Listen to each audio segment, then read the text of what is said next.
especially if French banks are normally on holiday during the whole of August.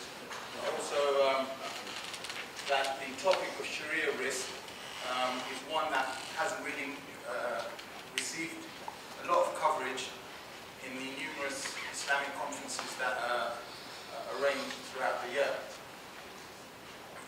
From the perspective of an arranging bank, one which is not purely an Islamic financial institution, I think it's important that this dialogue is undertaken so that both Islamic institutions and non-Islamic institutions can discuss the issues of Sharia risk which arise, and therefore it can only enhance the development of this market.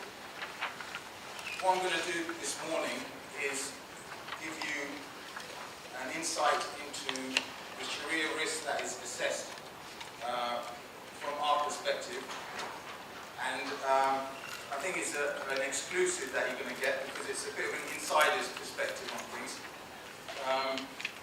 After that, I'm going to throw open a few questions to the floor, some pertinent issues that are being faced in the development of Islamic structured products.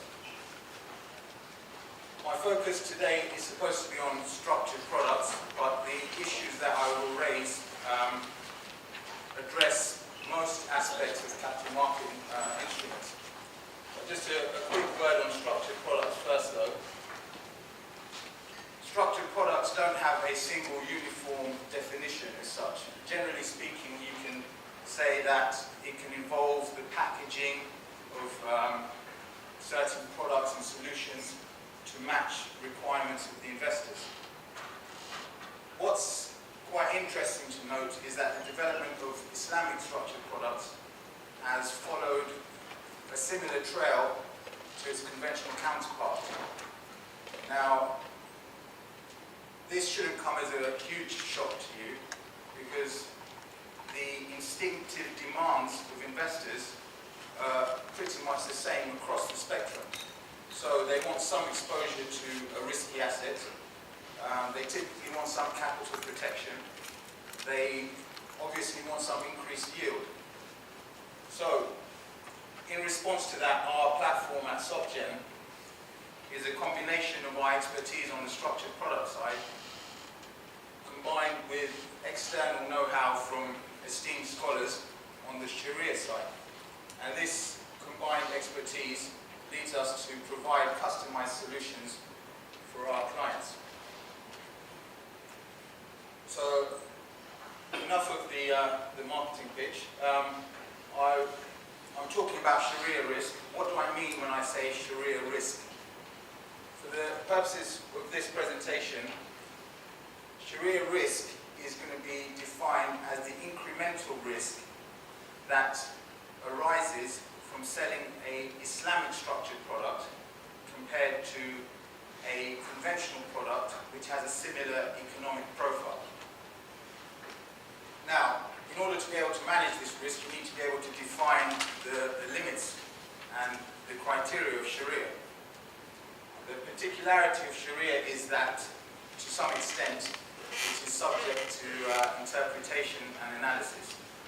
And this analysis, which is carried out by the scholars, is termed as ijtihad.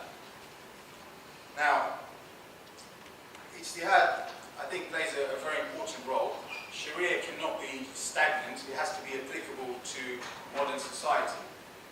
So, in order to be able to do that, scholars need to take a view on different situations that occur throughout society and not have it cause problems, but more, it should enable it to solve problems. So, in that respect, I think the concept of ijtihad deserves some respect. At the same time, ijtihad can cause some uncertainty, which can result in institutions such as SocGen being a bit uncomfortable and need to manage this uncertainty. I've outlined four broad areas where Sharia risk can arise. Now, I'm not going to talk about tax or regulatory issues, but that could go up there as well. The first thing I'm going to talk about is structural risk.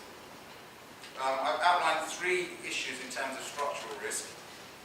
The first is in terms of hedging considerations. When one sells a product, be it Islamic or be it conventional, one needs to hedge and manage the risk of that product in the conventional markets.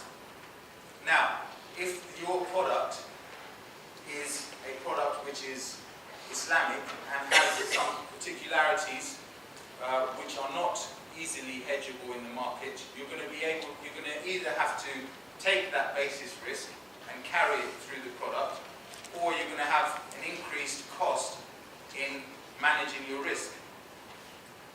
The second issue is of collateral funding costs. Islamic finance promotes the asset-based nature of transactions. Now, whereas in a conventional world, I would be able to do transactions in a synthetic or nominal fashion, this is not possible under Islamic finance. Therefore, this collateralization requires, it adds to the inherent risk of the transaction, as well as adding some incremental cost in terms of its funding. Thirdly, on the operational side, Islamic finance products typically have a lot more moving parts than their conventional counterparts. More moving parts mean more operations. The more the operations, there's also a higher risk of someone doing something wrong. So there is this increased operational requirement involved. The second class of risk I would call is the legal and documentation risk. I'm not going to spend too much time on this because this is one of the most well commentated and documented types of risk that occur within Islamic finance. Obviously, the law of the documentation, as we said, there is the particularity of Shari'ah, and hence arranging banks will not typically want to see Sharia law as the governing law of your documentation. However, we have seen a movement, and mostly we're looking at English law-based documentation at the moment on Islamic finance transactions. The one thing to note, though, is in terms of where your counterparty is. If you're selling a product to someone in a jurisdiction where there is a Sharia law exists, one needs to look at the impact of your transaction when it's taken to that court in the counterpart's jurisdiction. So, for example, if you're selling something to a Saudi counterparty, you would want to consider what would happen to your product if it was taken to a Saudi court. What type of enforceability you would have on your product. Now, the way you manage this is that you look at the downside if that court was to make that transaction unenforceable. The other type of risk I term as scholars' non-consensus risk. Now, this can arise in 2 fashions. The first one is that you push out a product, you market and launch the product, you get your validation from the esteemed scholar, and down the line, the scholar changes his mind and deems that the product is now not compliant. The second way this could arise is where your product, which has been launched and validated by the scholar you've chosen, then is, I wouldn't say attacked, but disputed by another scholar or another group of scholars. Now, from a legal perspective, you can sort of mitigate this risk through the terms of the agreement. However, the issue is, how does it impact the reputation of your institution? This requires a sort of sense of feeling and appreciation of the limits of Sharia when you're launching a product. So, if you're going to package a exposure to pork bellies, that's not going to be very wise, and you're opening yourself up for some reputational risk there, even though the terms of the agreement may be in line with the form of Sharia. Now, you'll see in most documentation nowadays quite a lot of disclaimers disclaiming the bank.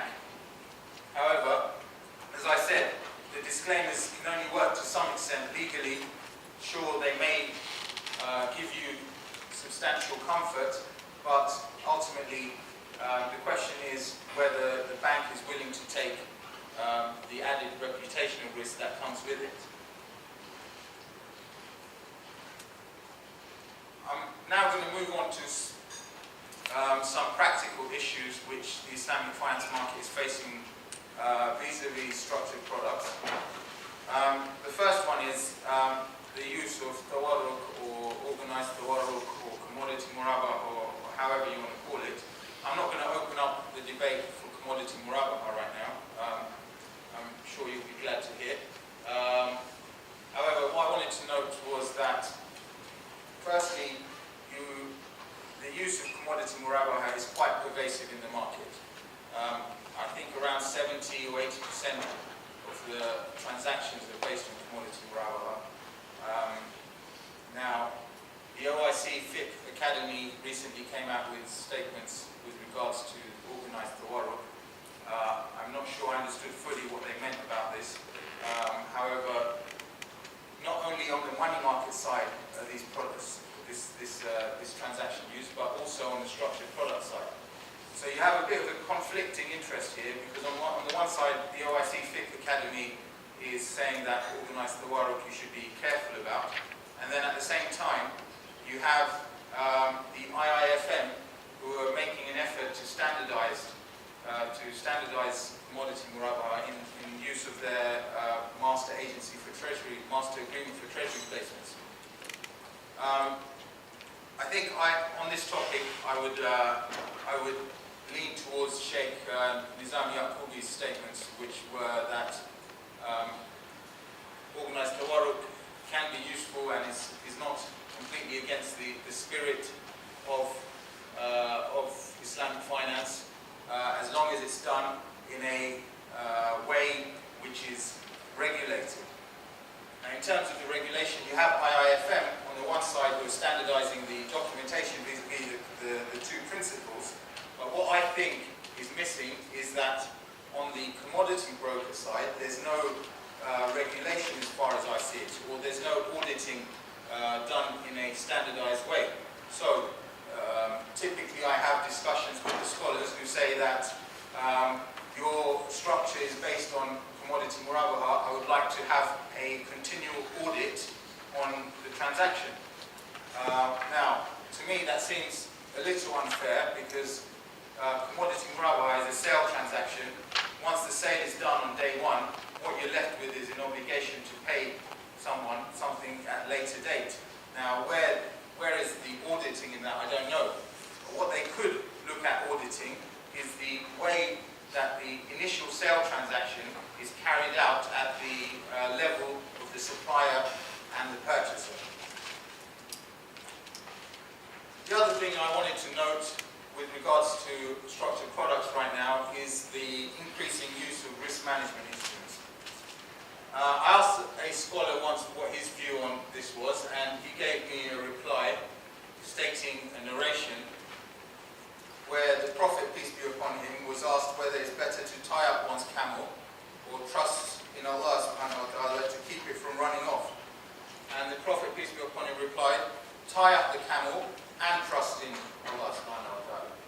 So, what this shows, what the scholar explained to me, was that although you should have trust in God, you still need to take the necessary measures to manage your risk. And this can be transported into commercial transactions as well. Now, a question that I have is this something that all industry participants, in terms of the banks and the scholars, are happy with? Is the notion of hedging one's risk something which everyone's comfortable with?